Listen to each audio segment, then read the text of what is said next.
I'm Sorry. originally born and raised in Ulster County, New York. Just made my first foray into Sullivan County as the Commissioner of Public Safety about 2 months.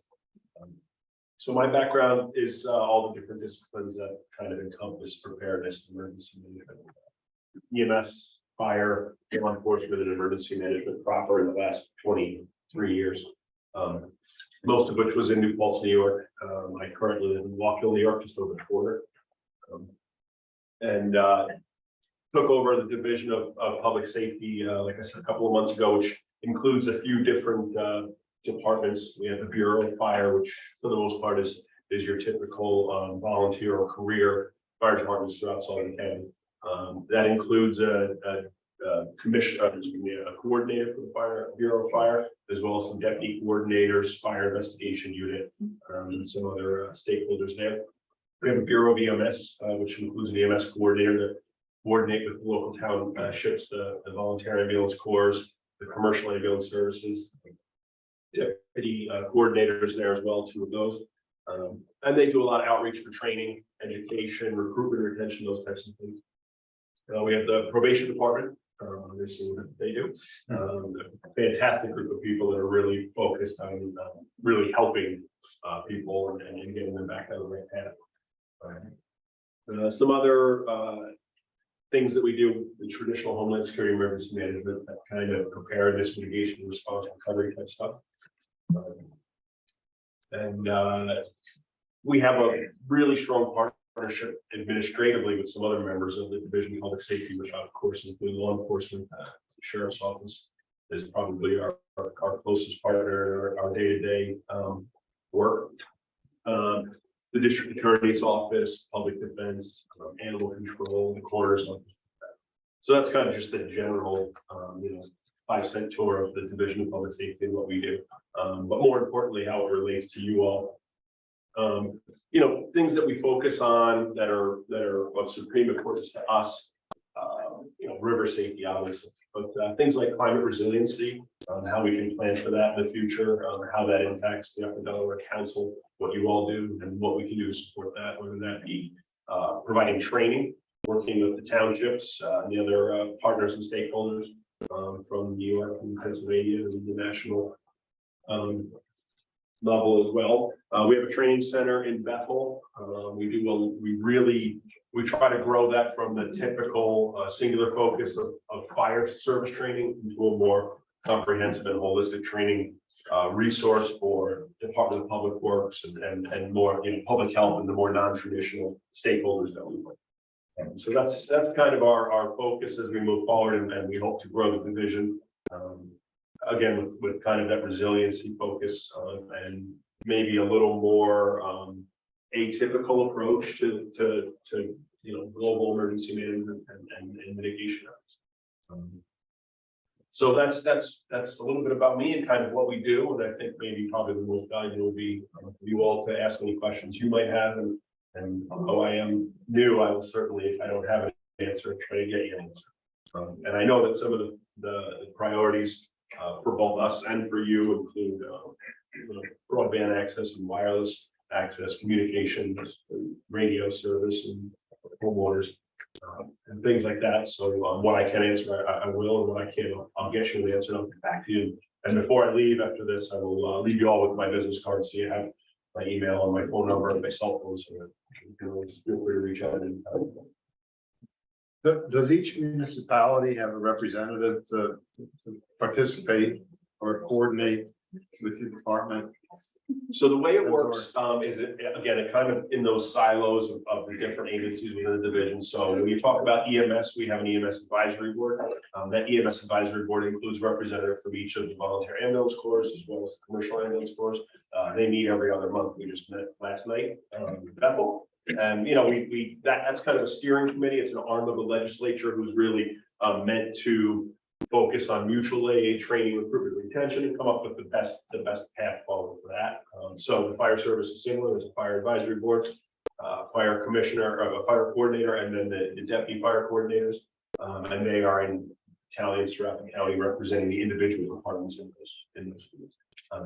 When it comes to emergency management, there is and really needs to be reinvigorated, a local emergency preparedness committee at the county level that brings in those emergency management stakeholders from the townships and the villages and the cities. So that's something that's in the short term focus for us. We also do we're the responsible party for the domestic terrorism preparedness group for the county. So that's really what has kind of monopolized my first couple of months is getting those domestic terrorism partners from law enforcement and public health and K-12 schools and things like that together to ramp that effort up so that we're more prepared than that for as well. So there is certainly representatives, but it's not really as structured as it might be in the EMS and fire realm. One of the questions I have when you brought up the word probation. We often see, you read the newspaper that there's this crime and that crime, and that's more prevalent. You see it all over the country. But what you don't see is a person who has been on probation and has completed that and has on a new path. There doesn't seem to be any exposure that maybe that person doesn't want to be exposed to the public, but it's almost like an achievement that they've turned their lives around. And that would be nice to hear about. Yeah, I agree. I think it's kind of an unfortunate testament to the media in general. You know, I think you know the awful adage is if it leads, it leads. You know, that's the unfortunate matter of it. But I know that our probation department does a fantastic job of really trying to champion those success stories, and they're much more focused on making improvements in the individual and giving the individual the tools to succeed than they are in punitive efforts, which is really remarkable for probation. That would be part of the reward. Yeah. When it's let out, you know, that these people have done this and they've changed their life. Yeah. Victory. Yeah. Particularly in a county that needs, unfortunately, the state of opioid overdose. Yeah. That their names are not come under the HIPAA laws. Yeah, that does play a part. It's particularly if there's a dependency issue or a mental health underlying issue, then there's very limited we can advertise, but we do try to maybe shed a light on the general success, you know, in more of an abstract way of doing it without identifying. We deal with a lot of railroad issues here, and there was an issue a few years ago with the derailment. It was actually Broome County just across, but it affected the oil spill down through Sullivan. And then more recently, there was just a tree on the railroad, and there just seems to be a disconnect between the railroad and our general communities in our area. So I'm not sure if you've worked with that before, but lately it seems like when the phone tries to get to the railroad or the railroad's trying to get in touch with the communities, there's a disconnect. So I'm not sure if that's something that you might be able to tackle at some point. Yeah, I would say be happy to. I think it's a great focus point for me. It hasn't fallen on my radar yet in my short tenure here. But it's something I can certainly make a point to work on tomorrow. Reach out, get a point of contact, and try to be conduit. Yeah, because there was supposed to be a whole revamp of their incident command system after the oil spill. We haven't really heard much about that since that happened, and then it happened recently. Luckily, there was no crisis or anything, but you know, there was just the local community was trying to notify the railroad that there was a tree on it, and they couldn't really get in touch. And so it just seems like there's a loophole there, and maybe if we could kind of you could help a little bit. Scott, do you have 911 right in front of you? Yes. Okay. Did I not mention that? I'm sorry. Well, in this situation, the person called 911. Your 911 operator had no idea what to do, didn't even know what the railroad was or the number.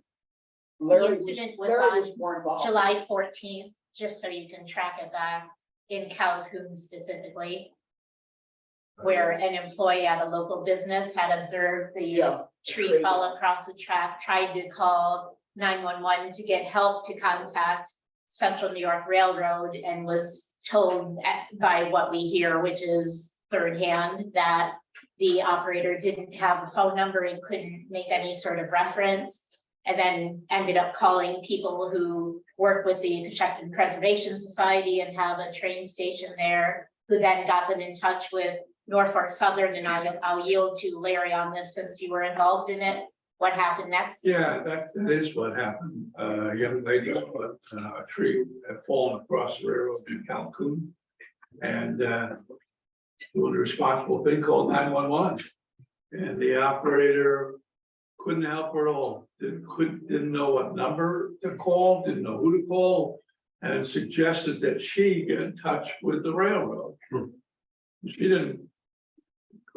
couldn't find the number for Central New York, so she happened to get in touch with us because she knew we were involved with the Erie Railroad Station, but we might have some connection with the railroad. And we looked it up, we looked up Norfolk Southern for her, and she called them, and then they right away said they would get in touch with Central New York, and some of them did not take care of it. But it was pretty discouraging for a number of people to think something as important as that, to call 911, and as Evan was talking about, over the years, this organization has been very concerned about potential accidents on that railroad, and really concerned about the policy in place to address it. You know, you see trains all over the country dumping toxic stuff, and we certainly don't want it here, but we certainly would want to be able to respond or get in touch with the people. Yeah, that's an alarming story. I will, tomorrow I will. Scott, I did follow up with our 911 people in Orange County, our coordinators. They said, yes, all 911 have that number, Yeah, without a doubt. you know, Yeah. so. So I'll Yeah. listen to the tapes tomorrow and I'll get an answer. I'll be in touch. You know, the crazy thing is, you don't know, if you get out next to the river, you're from Pennsylvania, New York, or whatever state, and you hit 911. If you get a signal, you're gonna get, hopefully you'll get a 911 dispatcher. But you don't know, in this case, you call from Calhoun, you don't know what 911 center picked it up. Exactly. Yeah, that's why it's important that I look into it. I had a much less critical incident, but an incident nonetheless with a homeowner who had called 911 and gotten the really awful direction. And upon researching it, they hadn't gone through our 911 center, they had gone through an ED. Our city But, PA should have had. But yeah, nonetheless, it doesn't. A lot of times, when you call 911, they're not gonna ask you what state you're in, they'll ask you what your emergency is. Yeah. And it's kind of incumbent upon you as the caller, the reporting party, especially out here on the river, to say, what dispatch center do I have? Right. Because if you're standing over here and you get somebody in Homestead, they might not know anything about the railroad tracks in Sullivan County, and vice versa. Yeah. The other question I had that came up is, you're out in the middle of the river and you have a Verizon plan and you don't have a signal. You dial 911, what's gonna happen?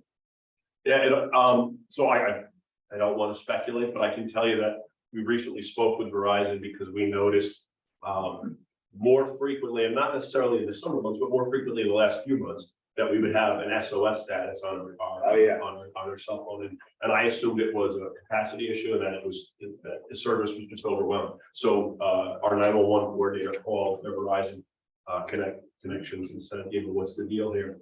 And they said it's not a capacity issue. What it is it's, and I don't know, I can't speak to the truth of this, but what they explained was that it's an Apple iOS function where when you're in an area that has limited availability, they'll put you in SOS to reserve your capability to call 911 and do nothing else. It's crazy, but we had also said it would be, in my mind, a recommendation is to get experts like yourself from both states and actually go out there with the cell phone, advise all the 911 centers, and actually call 911. Yeah. See who picks up, and then you'll know better. Yeah. Because I guarantee you, the people that come up here as visitors, and they don't know if this is from New Jersey or Connecticut. They don't know which state they're in. They're just going to try to call 911. Yeah. And if they get a 911 operator, they're going to start yapping and, because they're going to say which emergency, and they have no idea who they're talking to. Yeah, we can definitely do that. That's not a problem at all. I'd be happy to learn from that. Well, this is something that we've been trying to, we'd even asked the Park Service, to have some of the guys that are after some of the commercial use operators to do some experimentation with 911. So if a visitor is out there and has a signal. And we were also told, just to decide that even if you don't have a signal, 911 should work.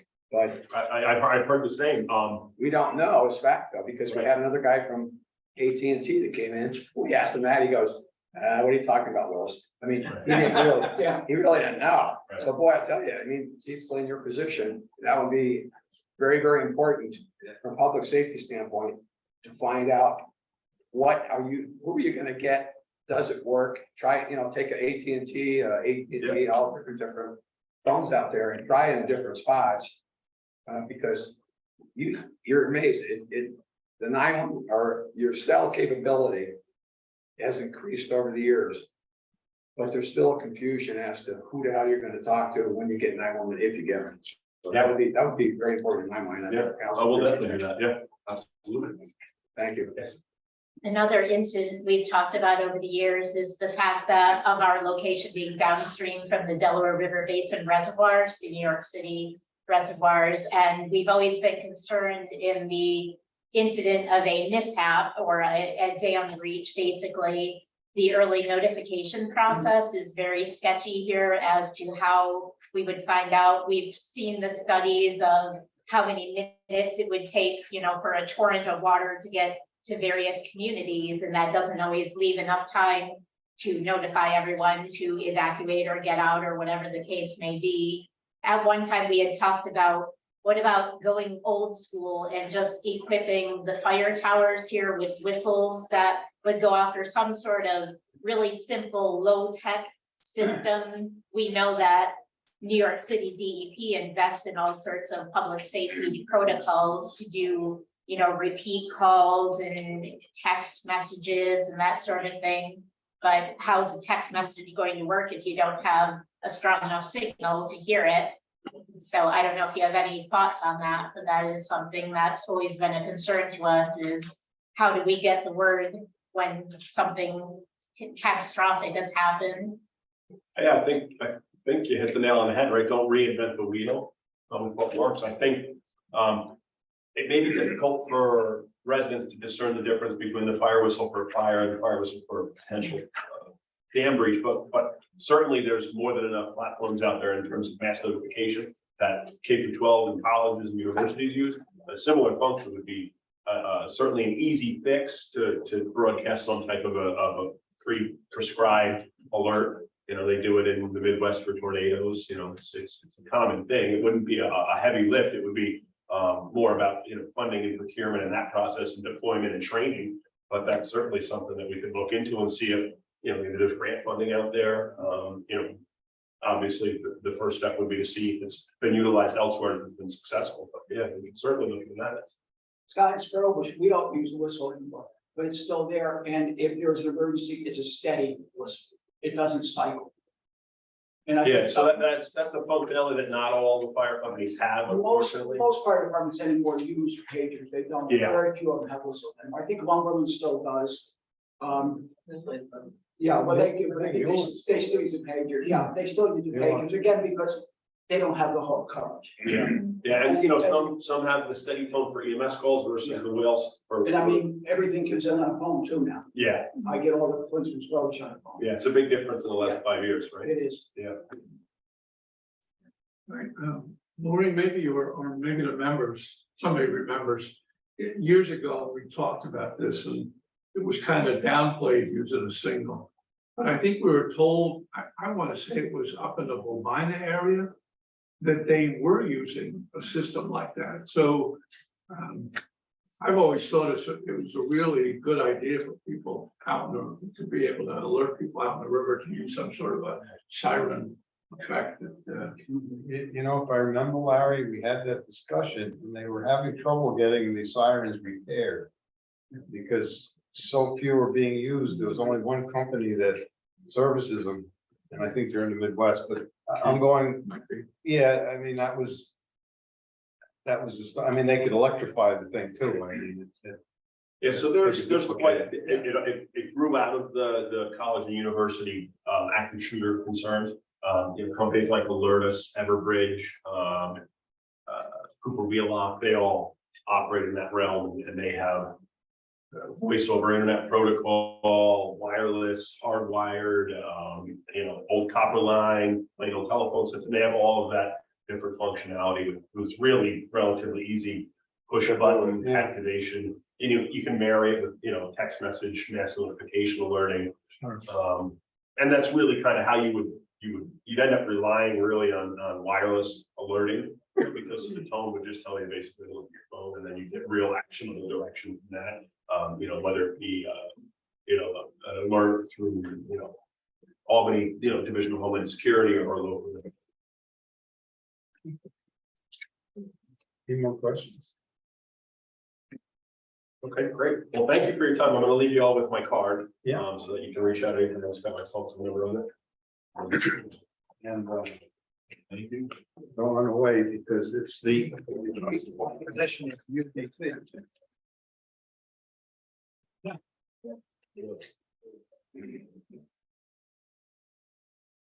Present to our speakers, UDC Lucky Charms. That's wonderful. Thank you very much. We're in good health. I will. That's very nice. Thank Thanks you. for coming down. I appreciate that. All right, we'll wear that.